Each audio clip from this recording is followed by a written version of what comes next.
Here's a quick video for Mondays or one of the at-home strength pieces this week. If you hadn't seen, we just number them strength workout 1, 2, 3, 4. So you can do it any day you want. This one just happens to fall on number 1. There are 3 moves we're going to go through. The first one is a lizard crawl plus a push-up. So I'm going to give you just like a basic variation of this lizard crawl idea, and I want you to maybe practice doing the lizard crawl first. Then, once it feels smooth, you can think about adding the push-up variation to it. So, find some space. You don't even need a lot of space. Just get some space. You can get creative with how you navigate it. But if you start kind of down in a push-up, and you're going to take a step forward with your left foot and kind of turn your foot off about 45 degrees, and then you're going to balance just on your right hand here. So whatever foot is forward, that hand is up off the ground.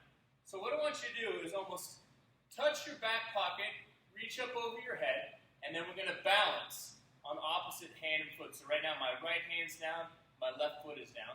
I'm going to gently place my left hand, pivot my foot, and replace the other foot. So now I have this foot forward off at 45 degrees like I began with on the other side.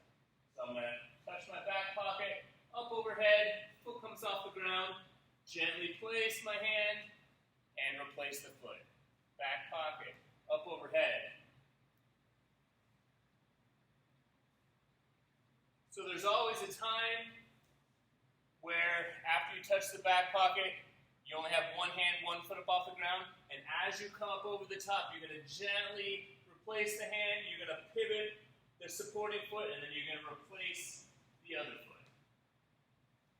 So like I said, it pays to get that basic variation down first, and you'll find that maybe similar to like some sort of lizard or serpent type creature, it's not really a straight line. It kind of meanders side to side, and that's fine. Just like a lot of these kind of more organic style strength moves, it's about the quality of how you're organizing your body, not so much just knocking out reps. So think of it like trying to be as lizard-like as you can and not robotic when you're placing your hands, when you're pivoting your foot, when you're replacing your other foot. It just wants to be, you know, this bit of a smooth walk or a dance even. So once you get that down and it feels satisfactory, if you get it down, I guess, you can keep practicing it if that's plenty challenging. But we're going to add a push-up to it. A couple of variations here. Probably going to want to start with the 2-hand version, but just like everything else we've done in this organic strength game, you can always make it harder by moving to one hand. But the move is very much the same. So you're going to get set up just like we did before. So I have my left foot forward, got my left hand free, and I'm supported on the right side. When I go up overhead and replace everything on this side, I'm going to do a push-up before going to the other side.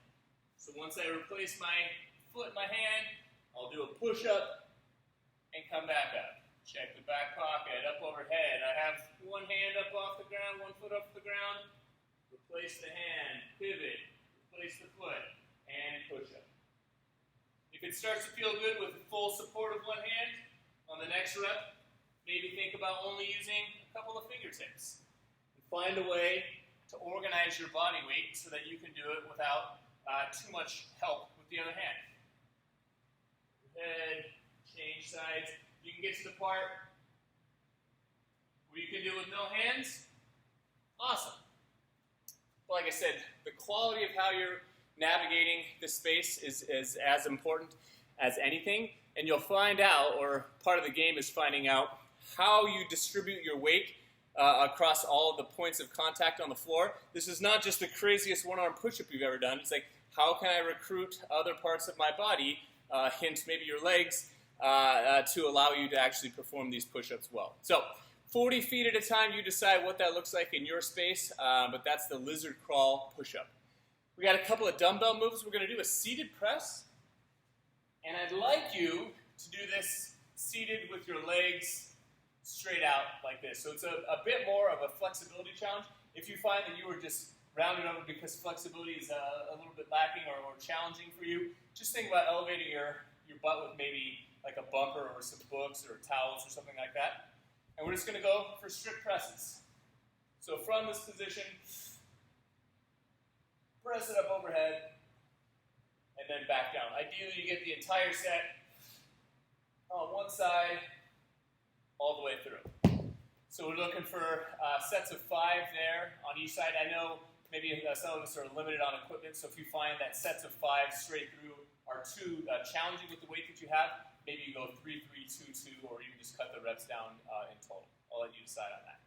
And then the third move is a renegade row with the dumbbells. So again, kind of a bit of a body organization challenge here. So we're going to be set up kind of like a push-up, and one arm is going to be touching the ground, the other one's going to be on the dumbbell here. And I want you to rotate and pull the dumbbell up to your ribs and then back down. The goal when you lower back down is to let the arm get fully locked out before allowing the weight to touch the ground. So the weight will come off the ground, the arm is straight. You're going to pull and rotate, lower it down until the arm is straight, and then put the weight back down. Again, try and get all the reps on one side before the other. Give it a shot. Let me know what you think.